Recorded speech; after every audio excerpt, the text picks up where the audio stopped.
नमस्कार, स्वागत है आपका डेन न्यूज में। मैं हूं आपके समक्ष आध्या सिन्हा। करवाऊंगी रूबरू शहर के ताजा तरीन खबरों से, लेकिन खबरों पे नजर डालने से पहले आइए नजर डालते हैं उन तमाम खबरों पे जो बनी है आज की सुर्खियां। पत्रकार शिवशंकर झा हत्याकांड में 2 नामजद आरोपी गिरफ्तार। पैसे लेन देन के विवाद में हुई थी हत्या, पुलिस ने किया खुलासा।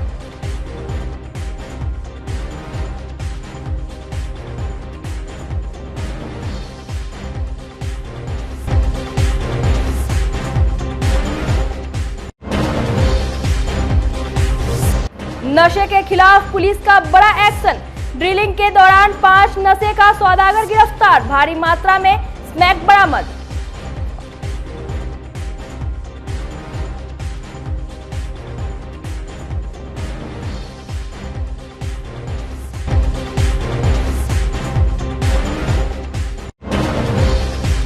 और मुजफ्फरपुर के साइबर थाना में तैनात ट्रेनी महिला दरोगा ने अपनी जिंदगी को बोला अलविदा।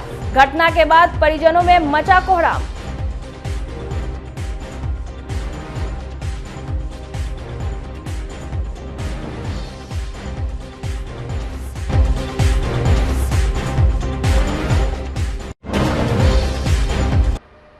तो ये थी आज की सुर्खियां, अब खबरें विस्तार से। मुजफ्फरपुर के साइबर थाना में तैनात 2020 बैच की महिला प्रशिक्षु दरोगा ने अपनी जीवन लीला समाप्त कर ली। अचेत अवस्था में कमरे में वह गिरी मिली। पुलिस के सहयोग से उसे अस्पताल ले जाया गया, जहां डॉक्टरों ने उसे मृत घोषित कर दिया। घटना मिठनपुरा थाना क्षेत्र के बेला लक्ष्मी नारायण कॉलोनी की है। मृतका की पहचान पटना जिले के कृष्णा नगर निवासी 26 वर्षीय दीपिका कुमारी के रूप में हुई है। वह पिछले 5 दिन पहले ही साइबर थाने में तैनात की गई थी।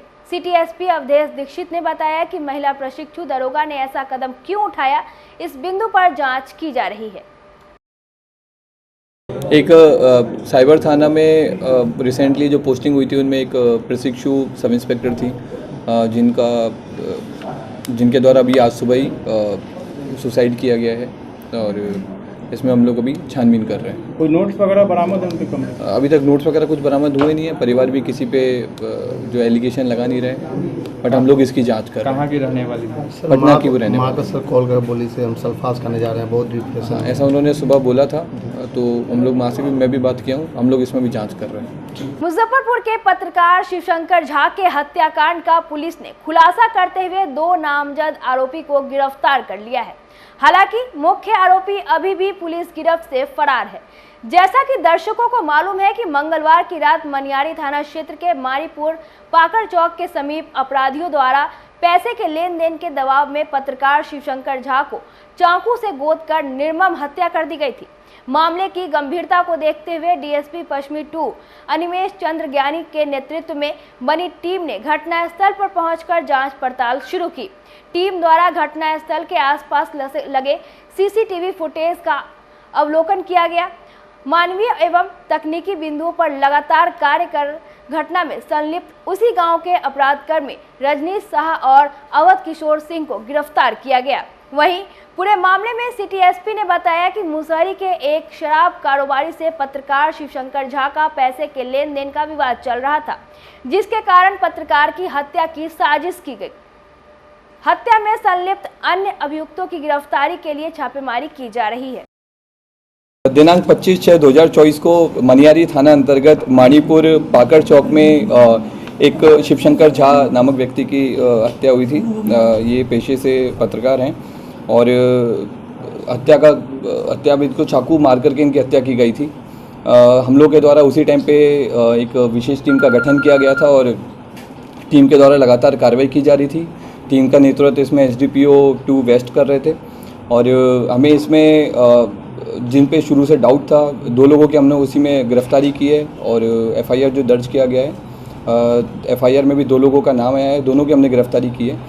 गिरफ्तार जिन व्यक्तियों को किया गया उनका नाम अवध किशोर सिंह है और रजनीश शाह है, दोनों उसी गांव के रहने वाले हैं।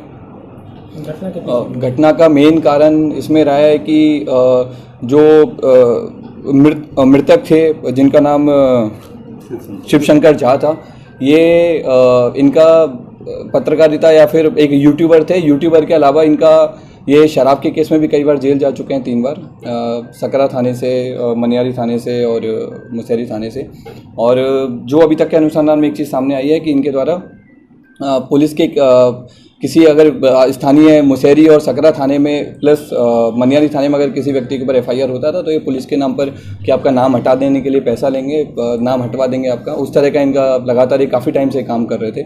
उसी क्रम में मुसहरी थाने में एक केस हुआ था 33/24, उसमें वहीं के एक शराब कारोबारी चुन्नू ठाकुर, जिनका पुराना आपराधिक इतिहास रहा है शराब को लेकर के, उनके एक लड़के का नाम आया था। उसके लड़के के दाम को हटाने को लेकर के इन्होंने 50,000 रुपये उस व्यक्ति से मांगे थे, लेकिन क्योंकि ये बस पुलिस का नाम दिखा करके करते थे, नाम हटा नहीं था, तो उसी को लेकर के विवाद चल रहा था, जिसमें 2-3 दिन पहले भी चुन्नू ठाकुर, और ये चुन्नू ठाकुर एक मुसहरी का चुन्नू ठाकुर रहने वाला है, और एक और व्यक्ति थे अवध बिहारी, दोनों मिलकर के इसके घर पे गए थे और गाली गलौज वगैरह भी हुआ था।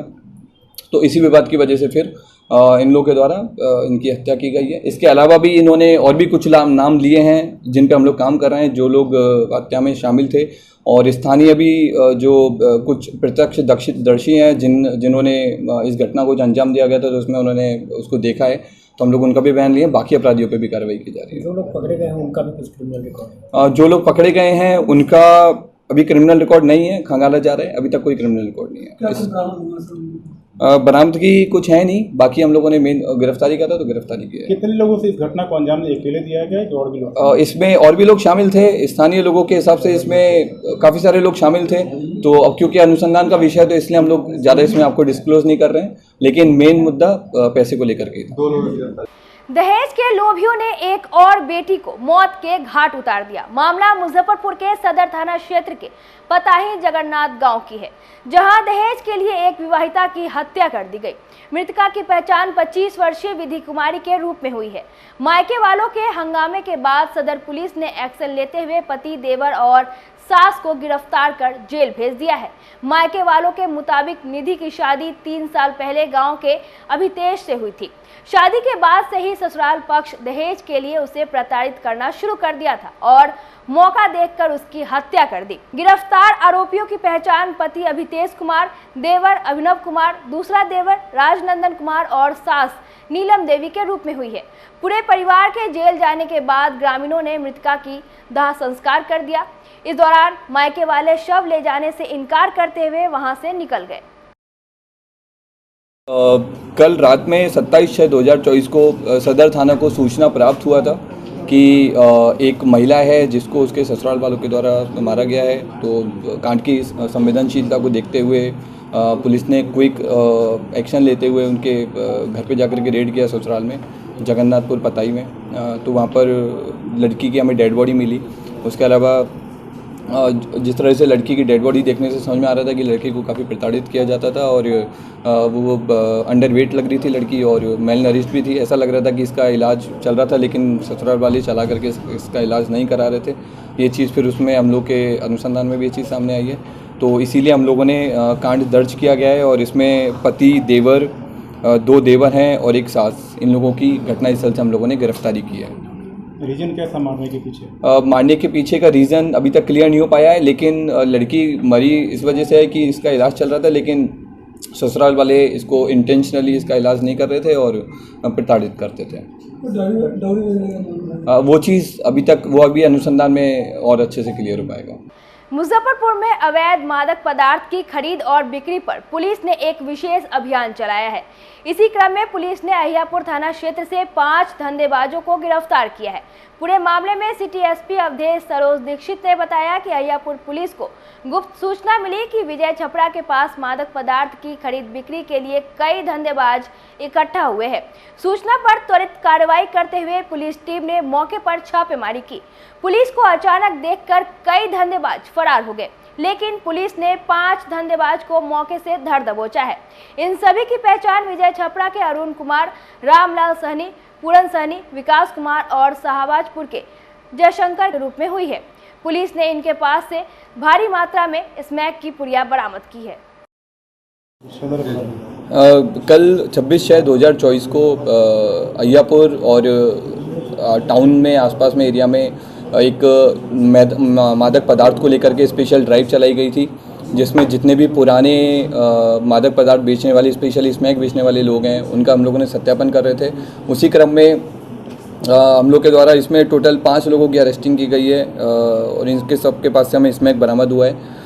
टोटल 37.51 ग्राम हमें स्मैक बरामद हुआ है और ये व्यक्ति हैं, ये अरुण कुमार, रामलाल, पूरन सैनी, विकास कुमार और शिवशंकर महतो है। ये लोग पहले भी जेल जा चुके हैं और इनका लंबा आपराधिक इतिहास रहा है। इनका मेन कारोबार, इनका जो मेन गतिविधि है, एक्टिविटी है, वो स्मैक से रिलेटेड रहती है।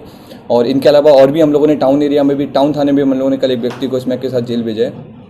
तो ये हम लोग की एक लगातार कार्रवाई रहेगी मादक पदार्थ को लेकर के, और आगे भी हम लोग जितने भी पुराने NDPS मादक पदार्थ में गांजा या फिर चरस या फिर स्मैक के साथ जितने भी लोग पहले जेल गए हैं, उनका सबका हम लोग सत्यापन कर रहे हैं और आगे भी इसको करते रहेंगे। मुजफ्फरपुर पुलिस को एक बड़ी सफलता मिली है। पुलिस ने कई कांडों में संलिप्त टॉप 10 की सूची में शामिल 25,000 के इनामी अपराधी नीरज कुमार को साहिबगंज थाना क्षेत्र से गिरफ्तार किया है। पुलिस को इसके पास से देसी कट्टा, कारतूस, मादक पदार्थ, मोटरसाइकिल और मोबाइल फोन बरामद किया है। वहीं पूरे मामले में सिटी SP अवधेश दीक्षित ने बताया कि साहिबगंज पुलिस को गुप्त सूचना मिली थी कि कई कांडों में वांछित कुख्यात अपराधी नीरज कुमार एक काले रंग के स्प्लेंडर मोटरसाइकिल के साथ साहिबगंज थाना क्षेत्र में देखा गया है।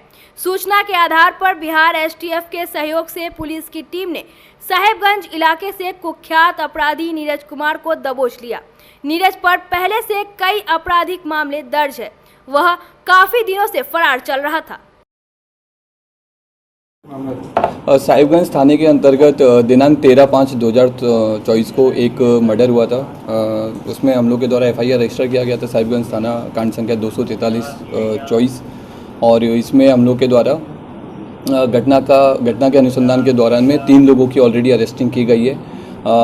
इसी अरेस्टिंग के दौरान में जब पूछताछ की गई थी और बाकी जो हम लोग के पास साक्ष्य मिले थे, उसमें जो मेन जो शूटर था घटना में, उसका नाम सामने आया था, जिसका नाम नीरज कुमार सैनी ये है। ये रहने वाला विशुनपुर पट्टी साहिबगंज का है। ये हम लोग के मुजफ्फरपुर ज़िले के टॉप 20 क्रिमिनल्स में भी शामिल रहा है और लगातार पहले भी ये लगातार घटनाएं करता रहा है। मोतीपुर में, साहिबगंज में इसका काफ़ी लंबा आपराधिक इतिहास रहा है और ये प्रोफेशनल शूटर है। पहले भी इसने कई बार गोलीबारी का कांड किया है। इसका STF और हम लोग के द्वारा लगातार छापेमारी की जा रही थी। तो कल दिनांक 26/6/2024 को इसकी अरेस्टिंग की गई है और अरेस्टिंग के दौरान में इसके पास से एक हमें देसी कट्टा मिला है, एक कारतूस मिला है और 1.19 kg चरस मिला है। एक मोटरसाइकिल बरामद हुई है और 2 मोबाइल बरामद हुए। इसके अलावा बहुत सारी अन्य घटनाएं हुई हैं आसपास के इलाके में, साहिबगंज और मोतीपुर वाले में, जो इसने कारित की गई हैं। उसमें भी इसने अपना कबूला है और इसकी गैंग के बारे में इसने काफ़ी सारी डिटेल बताई है। मुजफ्फरपुर के तिलक मैदान रोड और मारीपुर स्थित बिजली कार्यालय में गुरुवार को उपभोक्ताओं ने अवैध रूप से राशि वसूलने का आरोप लगाकर बिजली कार्यालय में घंटों हंगामा किया। उपभोक्ताओं का आक्रोश देखकर बिजली कर्मचारी घबराकर कुछ देर के लिए कार्यालय छोड़कर नदारद हो गए। हंगामा के सूचना पर स्थानीय थाने की पुलिस ने आकर लोगों को समझा बुझाकर शांत किया। उपभोक्ताओं ने आरोप लगाया कि लोगों को स्मार्ट सुविधा देने के नाम पर जबरदस्ती लोगों के घरों में स्मार्ट मीटर लगा दिया गया और कहा गया कि अब बिजली आपको स्मार्ट तरीके से मिलेगा और पैसा भी स्मार्ट तरीके से ही कटेगा। लेकिन आए दिन पैसा रिचार्ज करने पर पैसा सॉफ्टवेयर में ही फंस जाता है। इसके अलावा कंपनी हर कुछ महीने पर डिफरमेंट राशि के नाम पर अकाउंट में रखे राशि काट लेती है। जवाब मांगने पर बातों को घुमा फिरा कर जवाब दिया जाता है। 3000 आया महीने से 500 एकदा भराए, 500 एकदा भराए, तैयो 3000 रुपया भेज दिए। हम 100 रुपया कमाने वाला है, 3-3 हजार रुपया महीने से पैसा भरेंगे। हम गरीब आदमी कहाँ से दिक्कत है? हाँ, सब रोज के दिक्कत है, रोज के कहानी। 24 तारीख के भराए हैं 450 रुपया और फिर 25 तारीख के 400 रुपया और फिर 700 आज ड्यूज गिरा दिया है। बताइए, 2 गो बल्ब जलता है और रात के रात और 2 गो पंखा चलता है भैया, और 1 गो गाड़ी चार्ज होता है। इतना हमको गाड़ी कमा के लाता है या सब लाइने में चले तो खाए देते थे, नीमको रोटी पर आफत है मेरा। आज क्या हुआ, लाइन कट गई? हाँ, 700 रुपया ड्यूज गिरा है, लाइन भरते भी में तबाही मचैले थे। बोलते हैं तो कुछ सुना नहीं लेता है, नहीं से तो हम कहें कि हम बॉल नोच देंगे मीटर और नोच के ऐसे छोड़ देंगे। दिक्कत हो रहा है जी सर, 21 तारीख को हम रिचार्ज कराए, सब उसका जितना उसका कल था सब काट लिया था। तो 21 तारीख के रिचार्ज कराए तो 750 रुपया मेरा सुबह था। अभी बैलेंस चेक कर रहे हैं तो 2200 रुपया माइनस कर दिया है, ठीक ना।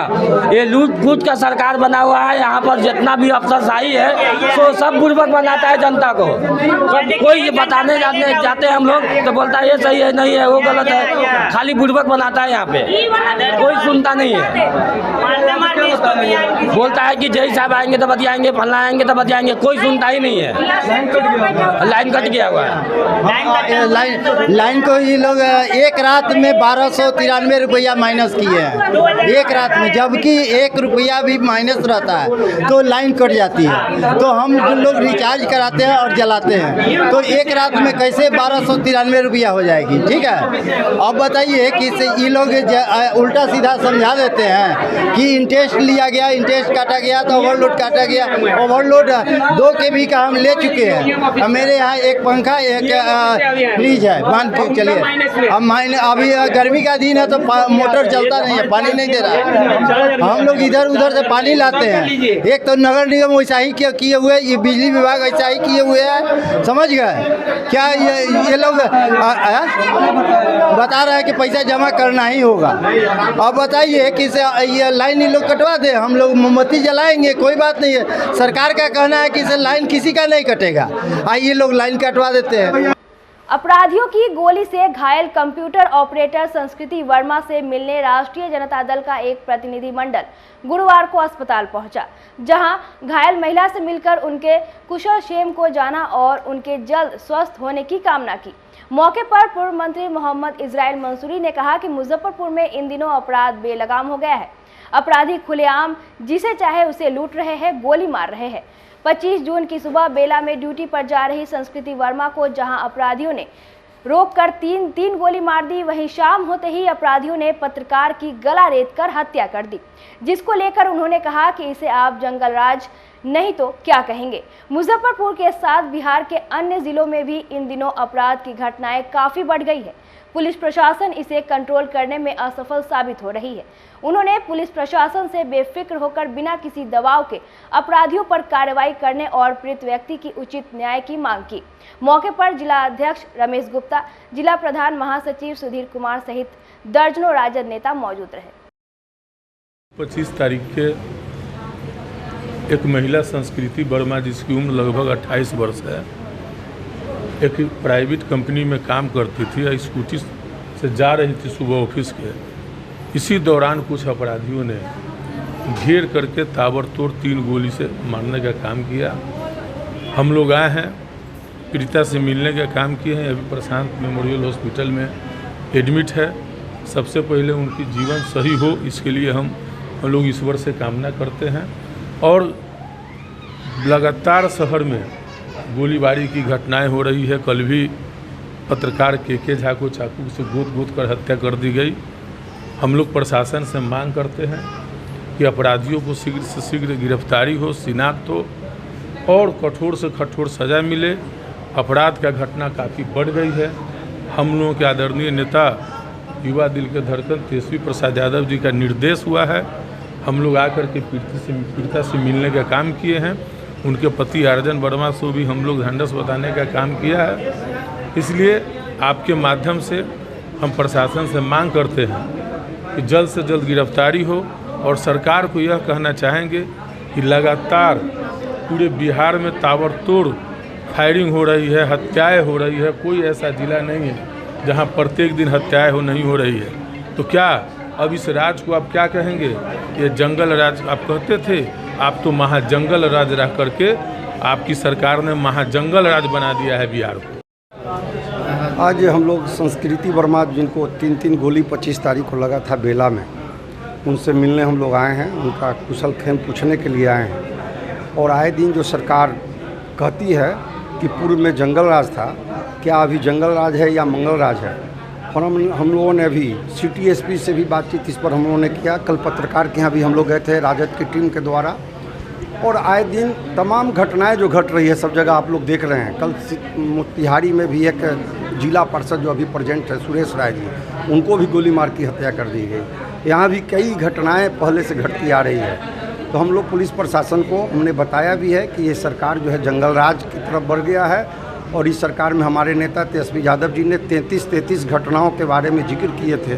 और इस घटना के बारे में भी उन्होंने ट्वीट करके जो शिवशंकर झा जो पत्रकार थे उनका चाहे इनका स्मृति वर्मा का, संस्कृति वर्मा का, तो हम लोग प्रशासन से मांग करते हैं कि निष्पक्ष जांच करते हुए जो इसमें जो दोषी है उसको शीघ्र गिरफ्तारी करे। क्योंकि कुछ लोगों का नाम इसमें जो आ रहा है सो आप जान रहे हैं कि को लोग हैं, नाम आज हिंदुस्तान अखबार में छपा भी है, तमाम लोग जान रहे हैं। इसलिए हमने सिटी एसपी को अभी कहा है कि सरकार के फेरी में नहीं रहना है, सरकार की बातों में नहीं रहना है। तो राजद बहुत बड़ी पार्टी है, हम लोग इसके लिए व्यापक आंदोलन करेंगे और इनको हम लोग समझाने का काम करेंगे कि आप जिस तरह से चला रहे हैं सरकार को वैसे नहीं चलने देंगे। बिहार सरकार के कानून के अनुसार SC/ST छात्रों एवं सभी वर्ग की छात्राओं के लिए निःशुल्क शिक्षा सुनिश्चित करने, छात्र छात्राओं से ली गई राशि लौटाने एवं जरूरतमंद सभी छात्र छात्राओं के लिए निःशुल्क शिक्षा की व्यवस्था करने की मांग को लेकर विश्वविद्यालय सोशल साइंस ब्लॉक के छात्र छात्राओं ने विश्वविद्यालय प्रशासनिक भवन तक जुलूस निकाला और कुलपति से मिलकर सैकड़ों छात्रों का हस्ताक्षर युक्त स्मारक पत्र सौंपा। इस दौरान छात्र छात्राओं ने कहा कि बिहार सरकार के कानून के अनुसार 2015 से पीजी के सभी विभागों में SC/ST छात्रों एवं सभी वर्ग की छात्राओं का निःशुल्क नामांकन लिया जा रहा था, लेकिन राजभवन की ओर से विश्वविद्यालय की स्वायत्तता एवं राज्य सरकार के कानून को दरकिनार कर छात्रों से फीस वसूलने का तानाशाही फरमान जारी कर दिया गया है। यह पूरी तरह से गरीब, दलित व महिला विरोधी निर्णय है। मौके पर चंदन कुमार, निधि कुमारी, अनु कुमारी, उजाला, हिमांशु कुमार, दीपशिखा कुमारी, पूजा कुमारी, रिया कुमारी, शिव कुमार, यशवंत कुमार सहित दर्जनों छात्र मौजूद रहे। देखिए, बिहार सरकार का जो 2015 का जो कानून था, उस कानून के तहत सभी छात्राओं को और SC/ST छात्रों को मुफ्त शिक्षा देने का बात थी, KG से लेकर PG तक। लेकिन अभी जो है ये बिहार विश्वविद्यालय के अंदर में सभी छात्राओं से और SC/ST छात्रों से भी भिन्न मद में और फीस लिया जा रहा है। अलग अलग डिपार्टमेंट में अलग अलग तरीके से फीस लिया जा रहा है। तो हमारा मांग है ये विश्वविद्यालय से और बिहार सरकार से कि सभी छात्राओं को और SC/ST छात्रों को मुफ्त शिक्षा दिया जाए, उसका नामांकन मुफ्त होना चाहिए, निःशुल्क शिक्षा की गारंटी होनी चाहिए। दूसरी चीज़ कि ये जो अलग अलग फी स्ट्रक्चर करके अलग अलग जो फीस वसूल रहे हैं, ये फीस वसूलना बंद करें और सभी छात्रों के लिए जो है कि एक समान रूप से जो है कि फीस किया जाए। ये देखिएगा कि अभी जो ये DSW साहब से बात हुई है तो वो बोल रहे हैं कि नई राष्ट्रीय शिक्षा नीति 2020 के कारण जो है ये फ़ी बढ़ रहा है और भी फ़ी बढ़ेगा। तो हम इसका नई शिक्षा नीति का विरोध करते हैं, क्योंकि ये शिक्षा सभी के लिए होना चाहिए, समान रूप से होना चाहिए और शिक्षा देने में किसी के साथ कोई भेदभाव नहीं होना चाहिए। इसलिए अभी हम लोग जो है कि ज्ञापन दिए हैं, अभी कुलपति साहब को भी हम लोग ज्ञापन देंगे और इसको लेकर आगे जो है कि राज्यपाल को, कुलाधिपति को, हर जगह जो है कि हम लोग इस मांग पत्र को भेजेंगे और सरकार अगर इस पर निर्णय नहीं लेती है तो हम लोग आगे भी चरणबद्ध तरीके से आंदोलन तेज करेंगे। हमारा प्रॉब्लम है कि हम लोग 2022 से 24 सेशन से PG कर रहे हैं हिस्ट्री डिपार्टमेंट से, और स्टार्टिंग में हुआ था कि फ़ी माफ़ हो गया है लड़कियों का और SC/ST छात्रों का। तो अभी वापस से 3rd सेमेस्टर में हम हैं और 3rd सेमेस्टर में हमसे वापस एडमिशन फ़ी मांगा गया, जो कि पहले ही माफ़ हो चुका था। तो हमारा ये है कि ये जो माफ़ हो चुका था तो फिर हम वापस ये फ़ी क्यों ये सबमिट करेंगे, और सबमिट भी करेंगे तो ये सबके लिए इक्वालिटी होना चाहिए, ये बस हिस्ट्री डिपार्टमेंट के लिए नहीं होना चाहिए। किसी डिपार्टमेंट में लिया जा रहा है और किसी डिपार्टमेंट में नहीं लिया जा रहा है। बिल्कुल, 2-3 डिपार्टमेंट है जिसमें लिया जा रहा है, बाकी सब में फ़ी नहीं लिया जा रहा है। तो हम लोग का मांग है कि अगर ये हो तो इक्वालिटी हो, सब में बराबर ऐसा हो कि हाँ सबसे लिया जाए, सिंगल हम लोग पेमेंट नहीं देंगे। उन्होंने मुलाकात किया, क्या कहें? सर बोले हैं कि थोड़ी देर वेट करने के लिए कि प्रोक्टर सर आ रहे हैं, उनसे बात करके फिर कुछ बताएंगे। क्या नाम हुआ आपका? निधि कुमारी। जो प्रॉब्लम था इन्होंने अपने सामने सबके सामने रखा, मतलब कि किसी डिपार्टमेंट में गर्ल्स से पैसा लिया जा रहा है। आप अगर हिस्ट्री डिपार्टमेंट में लिया जा रहा है तो सेम उसी तरह पॉलिटिकल में भी लेना चाहिए, कॉमर्स में भी लीजिए, केमिस्ट्री में भी लीजिए, जूलॉजी में भी लीजिए। लेकिन ऐसा किसी में 300, किसी में 800, किसी में 1200, किसी में 3000, ये क्या नियम? आपको अगर नियम कानून बनाना है तो आप ढंग से बनाइए, उसको एक एज ए सबके साथ वो मेंटेन करके चले कि जो रूल हिस्ट्री के लिए होगा सेम वही रूल जूलॉजी के लिए होगा, बॉटनी के लिए होगा, पॉलिटी के लिए होगा, सबके लिए सेम होना चाहिए। जब आप शुरू में हमसे 2410 का चालान एडमिशन के टाइम में हमसे लिया गया था और उसको बोले कि रिफ़ंड करेंगे, हम लोग सारा प्रक्रिया करके बैठ चुके, लेकिन अभी तक वो हमको रिफ़ंड नहीं मिला, तो इसकी क्या गारंटी है कि ये हमको मिल जाएगा? किस सेमेस्टर से हैं आप लोग? हम लोग पीजी 3rd सेमेस्टर से हैं, हिस्ट्री डिपार्टमेंट से। मुजफ्फरपुर के पत्रकार शिवशंकर झा की निर्मम हत्या से मर्माहत पत्रकारों ने गुरुवार को शहीद खुदीराम बोस स्मारक स्थल पर उसकी आत्मा की शांति के लिए 2 मिनट का मौन रखकर श्रद्धांजलि अर्पित की। मौके पर पत्रकार मुकेश चौरसिया ने कहा कि पुलिस इस मामले की बारीकी से जांच कर रही है। इस मामले में 2 लोगों को गिरफ्तार भी किया गया है, लेकिन अभी तक इस मामले का उद्भेदन नहीं हुआ है। पत्रकारों ने निष्पक्ष जांच की मांग की है। पत्रकारों ने कहा कि जो भी दोषी है उनके विरुद्ध उचित से उचित कार्रवाई की जाए।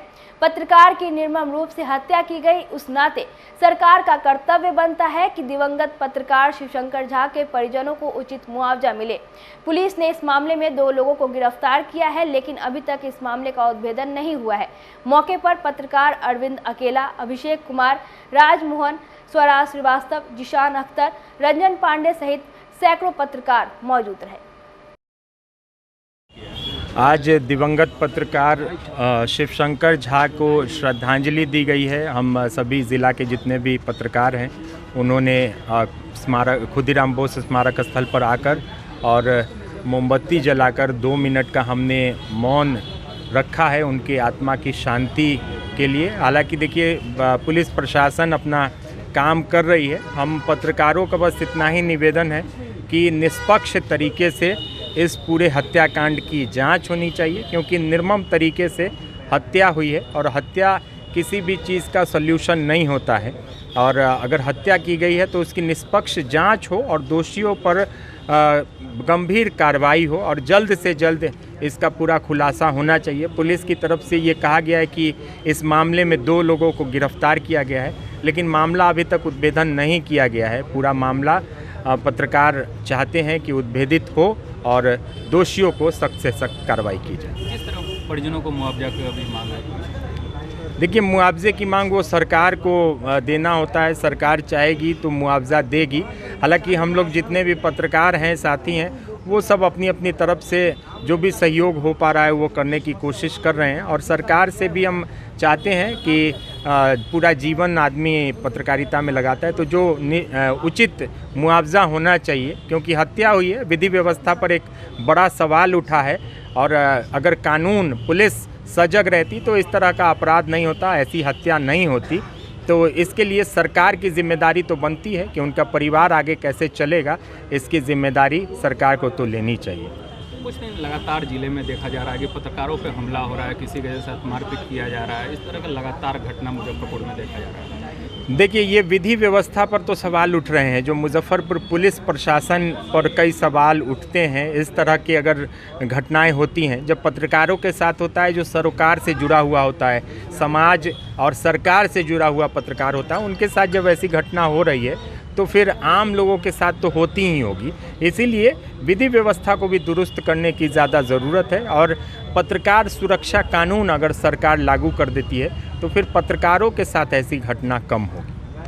ये बहुत ही दुखद है, दर्दनाक है। मुजफ्फरपुर में एक सीनियर पत्रकार शिवशंकर झा लंबे समय से कहीं ना कहीं पत्रकारिता से जुड़े रहे। कई चैनलों में उन्होंने काम किया और अखबार से उन्होंने शुरुआत की थी। और उनकी हत्या के बाद जिस तरीके से अखबार में खबरें छपी वो हमें कहीं ना कहीं हैरान करने वाला था हमारे लिए, क्योंकि अखबार ने पत्रकार तक नहीं लिखा, ये बहुत ख़राब लगा।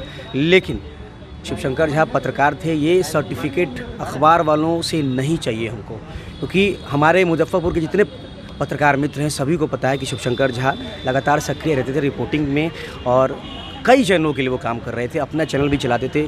भाई डिजिटल ज़माना है, आज की डेट में सभी लोग डिजिटल मीडियम पे आ चुके हैं। अखबार वाले खुद डिजिटल पे भरोसा करते हैं, डिजिटल पे आ चुके हैं। टीवी से उनको खबरें मिला करती थी और टीवी पर ही अखबार के एक पत्रकार राजदीप रंजन की जब हत्या हुई थी तब टीवी पे सबसे ज़्यादा बबेला मचा था, उसके बाद जाके उसमें फैसला हुआ था। और इतना सारा जो है दूर तक अगर कोई चीज़ पहुंचती है तो उसमें इलेक्ट्रॉनिक माध्यम का कहीं ना कहीं हमेशा से उसकी भूमिका रही है। और इलेक्ट्रॉनिक माध्यम है डिजिटल मीडियम भी, और डिजिटल मीडिया के पत्रकारों को लोग पत्रकार मानने से इनकार कर दे रहे हैं और उसको पत्रकार लिखने में उनको बुरा लग रहा है। तो ये यूट्यूबर कह देना, क्या जो डिजिटल में काम कर रहा है, यूट्यूब और फेसबुक पे अपनी पत्रकारिता कर रहा है, क्या वो मेहनत नहीं कर रहा है? क्या वो दिन भर फील्ड में नहीं घूम रहा है? क्या वो लोगों से नहीं मिल रहा है? क्या वो जो सामाजिक राजनीतिक लोग हैं उनसे बातचीत नहीं कर रहा है? वो संवाददाता नहीं है, वो खबर नहीं बना रहा है? क्या एकदम से उसको ज़ीरो कर देना, उसके मरने के बाद भी उसको पत्रकार मानने से इनकार कर देना, ये कहीं ना कहीं मुझे ठीक नहीं लगा। दूसरी बात को जो पुलिस अनुसंधान कर रही है और पुलिस के बड़े पदाधिकारी जब हत्या हुई उसके बाद नहीं पहुँचे, ये भी कहीं ना कहीं सवाल खड़े करता है। जिस तरीके से एक पत्रकार की अगर लोकतंत्र में हत्या होगी और वो अगर पुलिस संज्ञान में लेगी, प्रशासन अगर वहाँ मौजूदगी दर्ज नहीं कराएगा, तो ये भी अच्छा तो नहीं लगता है। लोकतंत्र के लिए कहीं ना कहीं जो है ठीक नहीं है। एक स्वस्थ लोकतंत्र में पत्रकार जो पुलिस प्रशासन के लिए कहीं ना कहीं सहयोगी की भूमिका भी निभाता है, अगर कहीं कुछ होता है तो घटना से भी अवगत कराता है। और कई तो हमने देखा है कि सूत्र के तौर पर भी पुलिस वालों को मदद करते हैं कई पत्रकार। और आप देख लीजिए कि एक पत्रकार की हत्या के बाद किस तरीके से उनको ट्रीट किया गया, तो ये मुझे ठीक नहीं लगा। बाकी हम मुजफ्फरपुर ज़िले के जितने सोशल मीडिया के पत्रकार हैं और इलेक्ट्रॉनिक माध्यम से जुड़े हुए जितने लोग हैं, इलेक्ट्रॉनिक मीडिया ने इस केस में भी आप देखिए बुद्धिनाथ झा की जब मधुबनी में हत्या हुई थी, उस घटना के दौरान भी वहाँ के अखबारों ने बुद्धिनाथ झा को सिर्फ सोशल एक्टिविस्ट लिखा था। आज के लिए बस इतना ही। कल फिर मिलेंगे कुछ नई खबरों के साथ। तब तक मुझे और मेरे पूरे न्यूज़ टीम को दीजिए इजाज़त। नमस्कार।